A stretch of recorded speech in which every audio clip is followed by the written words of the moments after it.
पत्थर और मूर्तिकार, मेहनत, धैर्य और बदलाव की कहानी। एक बार की बात है, एक छोटे से गांव में साधारण मूर्तिकार रहता था। उसका नाम रघु था। रघु का जीवन बहुत सादा था। वह हर सुबह सूरज निकलने से पहले उठता, मंदिर जाता, भगवान से प्रार्थना करता और फिर अपने काम पर लग जाता, पत्थरों को तराशने का। गांव में लोग उसे पागल मूर्तिकार कहते थे, क्योंकि वो कई दिन तक एक ही पत्थर पर काम करता रहता था। तब कभी कोई पूछता, रघु इतने दिन से इस पत्थर पर काम कर रहा है, अब क्या बना? मुस्कुरा कर कहता, भगवान की मूरत बन रही है, बस अभी वो बोलने लगेगा। लोग हंसते और चले जाते, लेकिन रघु अपनी दुनिया में खोया रहता। छैनी, हथौड़ा, पसीना और सपना। बहुत से शाम तक मेहनत। रघु के छोटे से घर में उसकी बूढ़ी माँ और छोटी बहन रहती थी। हर दिन का खर्चा मुश्किल से निकलता। कभी कभी खाना भी अधूरा रह जाता, लेकिन रघु को अपने काम से प्यार था। वो मानता था कि कला भगवान का आशीर्वाद है और मेहनत उसका पूजन। सुबह से शाम तक वह उसी एक बड़े पत्थर पर काम करता रहता। धीरे धीरे उसकी हथेलियाँ फट गई, उंगलियों में छाले पड़ गए, लेकिन उसके दिल में जो जुनून था वह किसी पहाड़ से कम नहीं था। पहला पत्थर, असफलता की चोट। एक दिन उसने एक बड़ा सा पत्थर लिया और सोचा,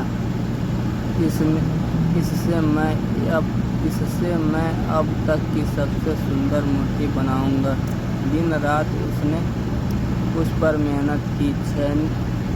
छैनी चलती रही, हथौड़ा गिरता रहा और पत्थर से टुकड़े टूटते गए। लेकिन एक रात जब वह मूर्ति को अंतिम रूप देने जा रहा था, अचानक पत्थर के बीच से दरार आ गई। पूरा आकार बिगड़ गया। रघु का दिल टूट गया।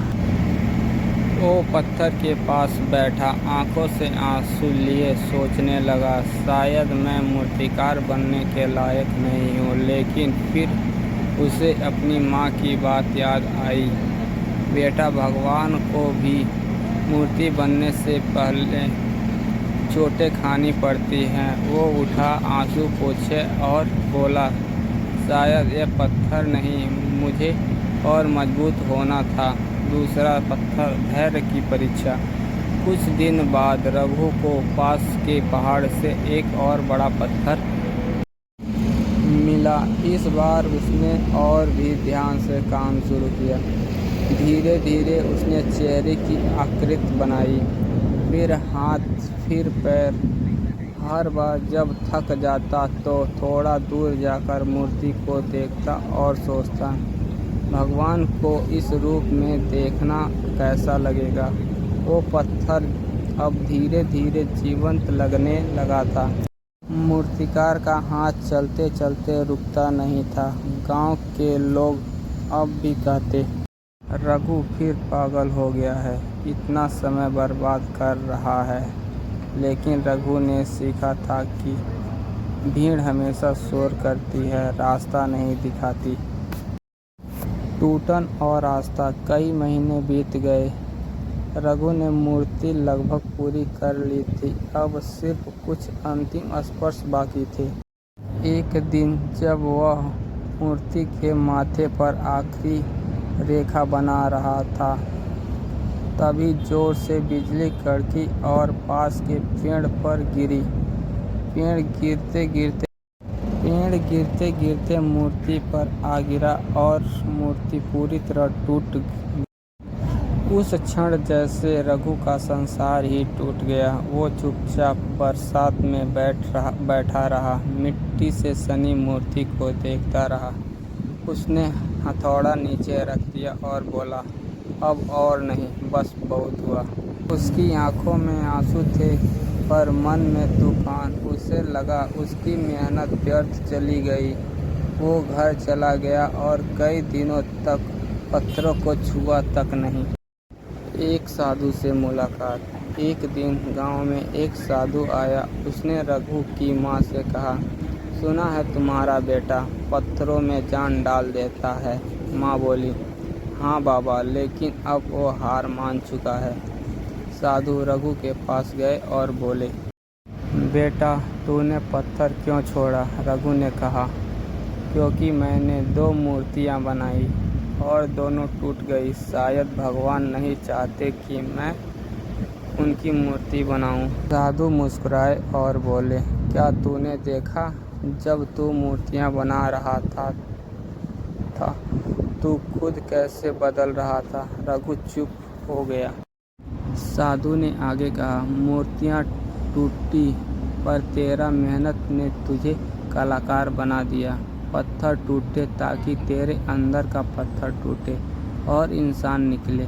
ये बात रघु के दिल में उतर गई और वो उसी पल उठ खड़ा हुआ और बोला, अब मैं आखिरी बार कोशिश करूँगा। इस बार मूर्ति नहीं, अपना विश्वास बनाऊँगा। तीसरा पत्थर, आत्मा की मूर्ति। मैंने तीसरा पत्थर उठाया। अब उसका हर बार सोच समझकर होता था। हर चोट में आशीर्वाद था, हर आवाज़ में संगीत। गांव के लोग अब देखने आने लगे। उसके चेहरे पे ताने नहीं, जिज्ञासा थी। दिन, सप्ताह, महीने बीत गए। आखिरकार एक दिन जब सूरज की पहली किरण मूर्ति पर पड़ी तो लगा जैसे वो सचमुच जीवंत हो गई है। भगवान की वह मूर्ति इतनी सुंदर थी कि गांव के लोग दंग रह गए। गांव का पुजारी बोला, ऐसी मूर्ति मैंने आज तक नहीं देखी। लोगों ने मंदिर बनवाया और रघु ने कहा कि मूर्ति की स्थापना के दिन जब सब इकट्ठे हुए, रघु ने कहा, ये मूर्ति मेरी नहीं, मेरे पत्थरों की देन है।